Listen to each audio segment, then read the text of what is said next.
வணக்கம். ஜோதிடர் சேலம் உமாராணி. இன்றைய பதிவு இன்னைக்கு பார்க்கக்கூடிய பதிவு என்ன அப்படின்னா, லக்னாதிபதி நீச்சமானால் வாழ்க்கையில் பாதிப்பு தருமா பத்தி பார்க்கலாங்க. பொதுவா பாருங்க, லக்னாதிபதி ஒருவருடைய ஜாதகத்துல நீச்சமா இருக்கு இந்த மாதிரி பாதிக்கப்பட்டு இருந்தா அவங்க ரொம்ப பயந்துக்கிறாங்க. லக்னாதிபதியே போய் ஒரு ஜாதகத்துல நீச்சம் அடைஞ்சிருச்சு, அதனால வாழ்க்கையே அவங்களுக்கு கரெக்டா இருக்காது, வாழ்க்கையில கஷ்டம் அதிகமா இருக்கும், போராடக்கூடிய சூழ்நிலையே வாழ்க்கை பூரா இருக்கும், வாழ்க்கையில முன்னேறவே முடியாது அவங்களால, ஏன்னா ஆயுளும் கொஞ்சம் குறைவா இருக்கும். இந்த மாதிரி எத்தனையோ யோசனை இருந்துகிட்டே இருக்கும். லக்னாதிபதியே நீச்சமாயிட்டா வாழ்க்கையில என்ன முன்னேற்றம் இருக்கு, என்ன ஒரு வாழ்க்கை இருக்கு அவங்களுக்கு, இந்த மாதிரிலாம் நினைச்சுக்கிறாங்க இல்லைங்களா? அவங்களுக்கான பதிவுங்க. இப்போ லக்னாதிபதி பாருங்க, நீச்சமாயிட்டால பயப்பட வேண்டியது இல்லைங்க. லக்னாதிபதி நீச்சமாயிட்டா பாதிப்பு தருமா அப்படின்னா தரத்துக்கு வாய்ப்பு உண்டு. அது எந்த மாதிரி அமைப்புல இருந்தா அது தரும் அப்படின்னு நான் விளக்கத்தையும் சொல்றேன், சரிங்களா? பொதுவா லக்னாதிபதி அப்படின்னு எடுத்துட்டா நீச்சமாகவோ அல்லது வக்கரமாகவோ அல்லது லக்னத்துக்கு 6, 8, 12ஆம் இடத்துல போய் மறைந்திருப்பதோ அல்லது லக்னத்துக்கு கேந்திரத்திலோ திருவோணத்திலோ அமர்ந்து அங்க வக்கரமாகி இருப்பது, இந்த மாதிரி இருக்கிறது எல்லாமே லக்னாதிபதி பாதிக்கப்பட்டிருக்கக்கூடிய அமைப்பு தான். இந்த மாதிரி அமைப்பு இருந்தா பாதிக்கப்படுமா அப்படின்னா பாதிக்கப்படக்கூடிய வாய்ப்பு இருக்கு, பாதிக்காத அமைப்பும் உண்டுங்க. இப்ப பொதுவா இந்த மாதிரி லக்னாதிபதி இந்த மாதிரி பாதிக்கப்பட்டு இருந்தா என்ன மாதிரி இருக்கும் நடக்கும் அப்படின்னு எடுத்துட்டா அவங்களுக்கு பாருங்க, அவங்களுடைய பேர் முன்ன வராது. இப்ப ஏதாவது வேலை செய்யறாங்க, ஏதாவது பெரிய தொழிலதிபர் தொழில்தான் இருந்தாங்கன்னா அவங்க பேர் வராது. அவங்க பேர்னா அவங்க வேற யாரையோ பேரை வச்சுதான் அவங்களால வெளியே வர முடியும். நேரடியா அவங்களால பெரிய ஆளா வெளியே வர மாதிரி இருக்க முடியாது. இவங்க சொன்னா எங்க பேர் சொன்னா தெரியுதுப்பா அப்படின்னு சொல்றாங்க இல்லைங்களா, அந்த மாதிரி அவங்கள சொன்னா தெரியாது. ஆனா மற்ற விஷயத்துல வசதி வாய்ப்பு எல்லா விஷயத்திலும் திருமணம் அமைகிறது, குழந்தைங்க, செல்வ செழிப்பு, பொருளாதார வளர்ச்சி, இதுலலாம் எந்த ஒரு குறையும் இருக்காது. எல்லா விதத்திலையுமே அவங்களுக்கு நல்ல பலன் தான் நடக்கும், எல்லாமே அவங்களுக்கு நடக்கும், சரிங்களா? ஆனா அவங்க பேர் எந்த விஷயம் எடுத்துக்கிட்டாலும் இவங்க தான் செய்யறாங்க, இவங்க தான் இன்னார் தான் அப்படின்னு பேர் சொன்னா தெரியுதுன்னு சொல்றாங்க இல்லைங்களா, பேனர் அப்படின்னு சொல்லுவாங்க இல்லைங்களா, அதுதான் அவங்களால முன்ன இருக்காது அவங்களுக்கு. தவிர மற்ற விஷயம் பொறுத்த வரைக்கும் வேற எந்த ஒரு பாதிப்பும் இருக்காது. ஆயுள் குறைபாடு அந்த மாதிரிலாம் எதுவுமே கிடையாதுங்க. எல்லா விஷயத்தையும் நல்ல பலன்கள் தான் அவங்களுக்கு நடக்குமே தவிர ஒரு லக்னாதிபதி போய் பாதிக்கப்பட்டுட்டாலோ நீச்சமாகவோ வக்கரமாகவோ அல்லது இந்த மாதிரி நான் மேல சொன்னேன் இல்லைங்களா, லக்னத்துக்கு 6, 8, 12ஆம் இடத்துல போய் மறையிறது, லக்ன கேந்திர திருகோணஸ்தானத்துல நல்லபடியா அமர்ந்து வக்கரமாகி இருப்பது, இது எல்லாமே லக்னாதிபதி பாதிக்கப்பட்டு இருக்கக்கூடிய அமைப்பு தான். இந்த மாதிரி இருந்துட்டாலே அவங்களுக்கு பிரச்சனையே கொடுத்துரும் அப்படின்னு நம்ம பலன் நிர்ணயம் பண்ணக்கூடாது. அந்த மாதிரி இருக்கிறவங்களுக்கெல்லாம் பாருங்க பெரிய இடத்துலலாம் இருக்காங்க, பெரிய இடத்துல நல்ல வசதி வாய்ப்பா நல்ல கோடிக்கள்ல சம்பாதிக்கக்கூடிய அமைப்புல எல்லாம் நல்ல ஒரு வசதியான சூழ்நிலையில வாழ்ந்துட்டு இருக்கிறவங்களும் எத்தனையோ பேர் இருக்காங்க. அப்படின்னா லக்னாதிபதி நீச்சம் பெற்றவங்களும் லக்னாதிபதி பாதிக்கப்பட்டவங்களும் நல்லபடியா இருக்காங்க, சரிங்களா? இப்ப இது மட்டும் வச்சுக்கிட்டு நம்ம நினைக்க கூடாது, சரிங்களா? இப்போ லக்னாதிபதி பாதிக்கப்பட்டு இருக்கு அப்படின்னா இந்த மாதிரி நான் மேல சொன்னீங்களா, லக்னாதிபதி நீச்சமோ வக்கரமோ இந்த மாதிரி பாதிக்கப்பட்டிருந்தா அவங்க நல்லா வளர்ற காலகட்டங்கள் அந்த லக்னாதிபதியுடைய திசை வந்தா மட்டும்தான் பாதிப்பு கொடுக்குமே தவிர மற்றபடி அவங்களுக்கு அந்த பாதிப்பே வராதுங்க. அந்த திசையே வரல அல்லது சிறு வயதிலே அந்த திசை முடிஞ்சிட்டாலும் சரிங்க, அவங்களுக்கு அந்த லக்னாதிபதி இந்த மாதிரி நிலையில இருக்கிறதுனால அது ஒரு பாதிப்பு ஏற்படுத்தாது.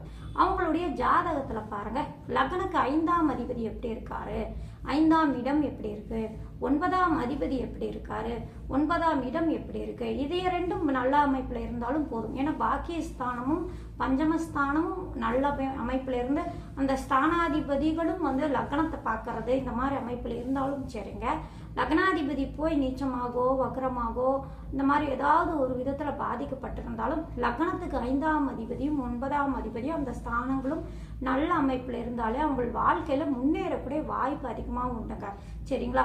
அல்லது அந்த லக்னத்துக்கு கேந்திர அதிபதிகளும் நல்ல அமைப்புல இருந்தாலும் சரிங்க, அவங்களுடைய திசா காலங்களும் நல்ல யோகமான பலன்கள் தரக்கூடிய வாய்ப்பு உண்டு. இப்ப பொதுவா லக்னாதிபதியே நீச்சமாயிட்டாரு, பாதிக்கப்பட்டுட்டாரு, அதனால வாழ்க்கையில முன்னேற முடியாது, வாழ்க்கையில ஒரு முன்னேற்றமே இல்லாத அமைப்பா ஆயிடும், ஆயுளுக்கே ஏதாவது பாதிப்பு வந்துருமா அப்படின்னு நினைக்கிறவங்க எல்லாம் ரொம்ப ஆளுங்க இருக்காங்க. அந்த மாதிரிலாம் நினைக்க கூடாது, சரிங்களா? இப்போ லக்னாதிபதி வீச்சமான ஆயுளுக்கு பங்கம் ஆயிடுமானா அது ஆறதுக்கு வாய்ப்பு இல்லை. ஆயுளெல்லாம் நம்ம நிர்ணயம் பண்ணணும் அப்படின்னா லக்னாதிபதி ஒண்ணு மட்டும் நம்ம எடுத்து நிர்ணயம் பண்ணக்கூடாது, சரிங்களா? ஏன்னா ஆயுள் அப்படின்னு எடுத்துட்டா நிறைய சப்ஜெக்ட் அதுல இருக்கு, நிறைய விஷயங்கள் எல்லாம் சேர்த்து வச்சு நம்ம பார்த்தாதான் ஆயுளை நிர்ணயம் பண்ண முடியும். பொதுவாக லக்னத்தை மட்டும் லக்னாதிபதியை மட்டும் நான் வச்சு நிர்ணயம் பண்ணக்கூடாது. ஏன்னா ஆயுள் அப்படின்னு எடுத்துக்கிட்டானா லக்னாதிபதி ஒரு அமைப்பில் உண்டு.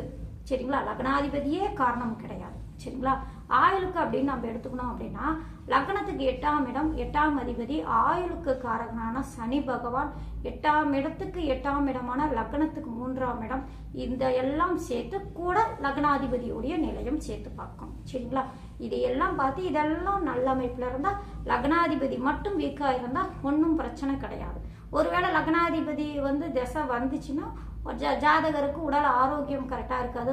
அடிக்கடி அந்த தசா காலங்களில் உடம்பு கெட்டுக்கிட்டே இருக்கும், ஏதாவது ஒரு பிரச்சனை இருந்துக்கிட்டே இருக்கும், உடம்பு சரியில்லான வைத்தியசாலை வந்துக்கிட்டே இருக்கும், ஒரு நிம்மதி இல்லாத சூழ்நிலை, இந்த மாதிரி பிரச்சனை தான் கொடுப்பாரே தவிர வேற எந்த மாதிரி ஒரு பாதிப்பும் ஏற்படுத்தாது. சரிங்களா, அடுத்தது பாருங்க, இந்த லக்னாதிபதி நீச்சமாக இருந்தால் நான் சொன்னேன் இல்லைங்களா, பஞ்சமாதிபதி, பாக்யாதிபதி, கேந்திர அதிபதிகள், இந்த அதிபதிகள்லாம் நல்ல அமைப்பில் இருந்து அவங்களுக்கு இந்த திசைகள்லாம் நடக்குது அப்படின்னா லக்னாதிபதி மட்டும் பாதிக்கப்பட்டு இருந்தா ஒன்றும் பிரச்சனை வராதுங்க. சரிங்களா, இவங்களுடைய திசா காலங்களும் நல்லா சம்பாதிக்கக்கூடிய அமைப்புல, நல்ல யோகமான அமைப்புல அவங்களுக்கும் நல்லபடியா திருமணம் அமையும், குழந்தை பாக்கியம் கிடைக்கும். அடுத்தது பொருளாதாரத்திலும் நல்ல வளர்ச்சி இருக்கும், தொழிலும் நல்ல வளர்ச்சி இருக்கும். சொந்த தொழில் அப்படின்னு போறாங்க அப்படின்னு எடுத்துட்டா, இப்ப லக்னாதிபதி பாதிக்கப்பட்டிருந்தா அவங்க எப்படி பார்க்கணும் அப்படின்னு எடுத்துக்கிட்டாங்கன்னா, இப்ப லக்னாதிபதி பாதிக்கப்பட்டு அவங்க சொந்த தொழில் செய்யறாங்க அப்படின்னா அவங்க கொஞ்சம் ஜாக்கிரதையா இருக்கணுங்க. என்ன காரணம் அப்படின்னா லக்னாதிபதி அந்த ஜாதகரை குறிக்கும். தொழில் திறமை, ஆற்றல், இதையெல்லாம் அவங்க எப்படி நின்று வேலை செய்யணும் இல்லைங்களா. லக்னாதிபதி கொஞ்சம் பாதிக்கப்பட்டிருந்தா கொஞ்சம் தொழில தடுமாட்டம் இருக்கும்.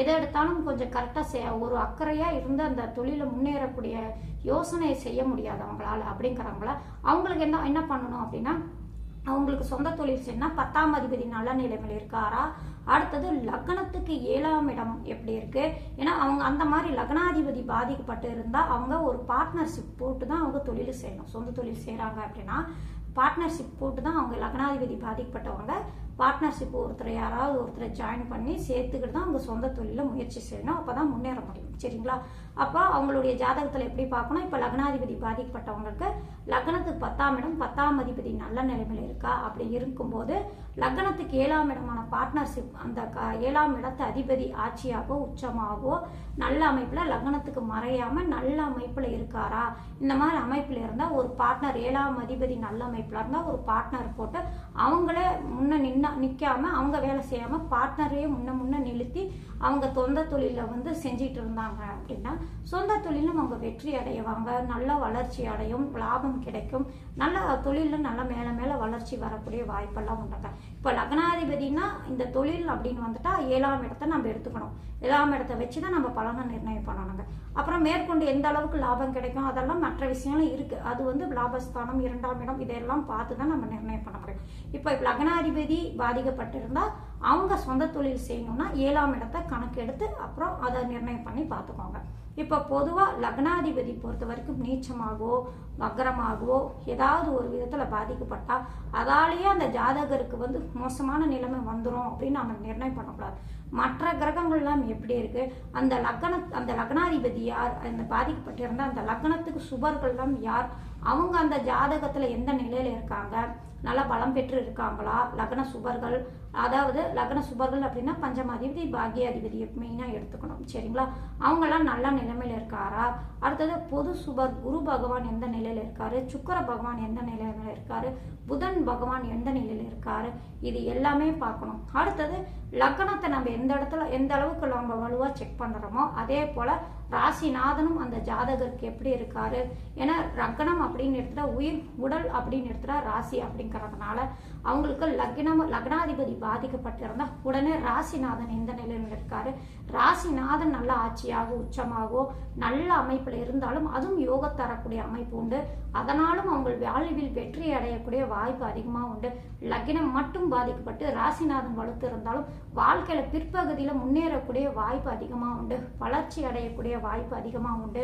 இந்த மாதிரி பலனெல்லாம் அந்த ஜாதகருக்கு கொடுக்கக்கூடிய வாய்ப்பு உண்டுங்க. ராசிநாதன் பாதிக்கப்பட்டா அதாவது லக்ன அதிபதி பாதிக்கப்பட்டிருந்தா ராசிநாதன் வலுத்து இருந்தாலும் கூட போதும், வாழ்க்கையில் பிற்பகுதியில நல்ல வளர்ச்சி அடையக்கூடிய வாய்ப்பு அதிகமாக உண்டு. சரிங்களா?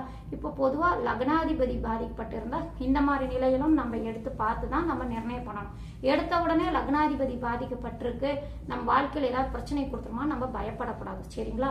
இப்போ லக்னாதிபதி பாதிக்கப்பட்டிருந்தாலும் இந்த மாதிரி கிரக அமைப்பெல்லாம் அவங்களுக்கு இருக்கு அப்படின்னா அவங்க தைரியமா அவங்க நினைச்சதை அவங்க வாழ்க்கையில அடையக்கூடியது எல்லா விஷயமும் அந்த ஜாதகருக்கு கண்டிப்பா அவங்க வாழ்நாளில் அனுபவிப்பாரு.